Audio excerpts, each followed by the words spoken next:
أعوذ بالله من الشيطان الرجيم بسم الله الرحمن الرحيم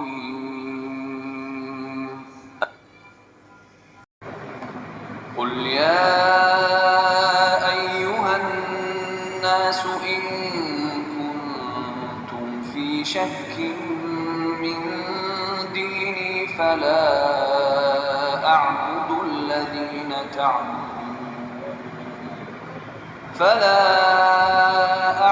الذين تعبدون من دون الله ولكن أعبد الله الذي يتوفاكم وأمرت أن أكون من المؤمنين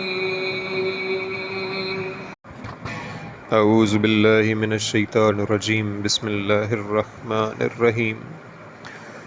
اے پیغمبر صلی اللہ علیہ وسلم، آپ فرما دیں اے لوگو، اگر تم کو میرے دین میں کسی طرح کا شک ہو تو سن رکھو کہ میں تو اس کی عبادت نہ کروں گا جس کی تم اللہ کے سوا عبادت کرتے ہو، ہاں اس اللہ کی عبادت کرتا ہوں جو تمہاری روحیں نکالتا ہے، اور مجھے یہی حکم ہوا ہے کہ ایمان والوں میں سے ہو جاؤں۔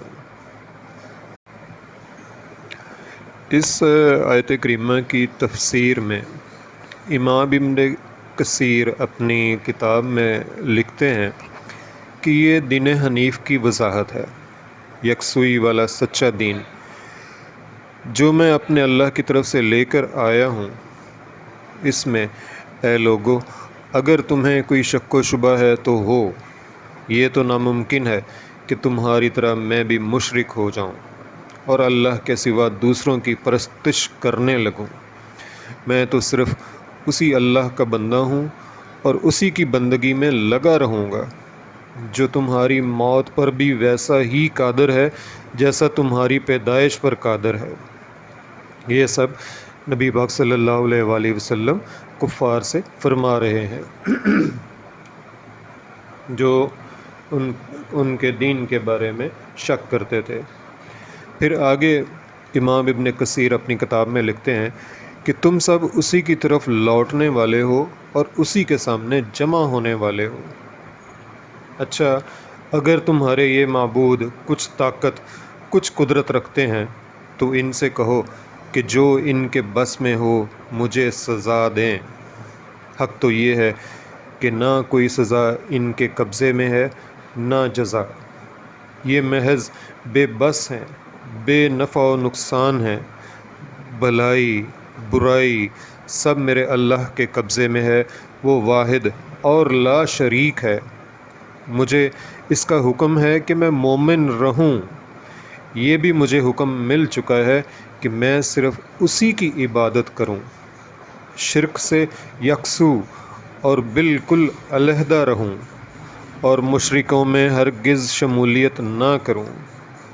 خیر و شر، نفع و ضرر اللہ ہی کے ہاتھ میں ہے، کسی کو کسی اور کو کسی امر میں کچھ بھی اختیار نہیں، بس کسی اور کی کسی طرح کی عبادت بھی لائق نہیں۔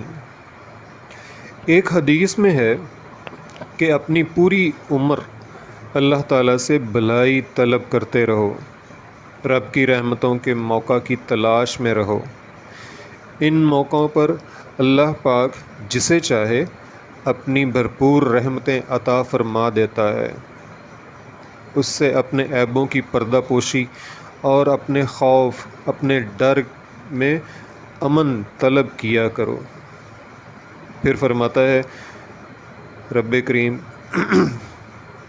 کہ جس گناہ سے جو شخص جب بھی توبہ کرے اللہ اسے بخشنے والا اور اس پر مہربانی کرنے والا ہے۔ اللہ کریم ہمیں بھلائیاں طلب کرنے کی، رب کریم کی رحمتوں کے تلاش کرنے کی بھرپور ہدایت دے، توفیق دے، توبہ کرنے کی توفیق دے۔ آمین۔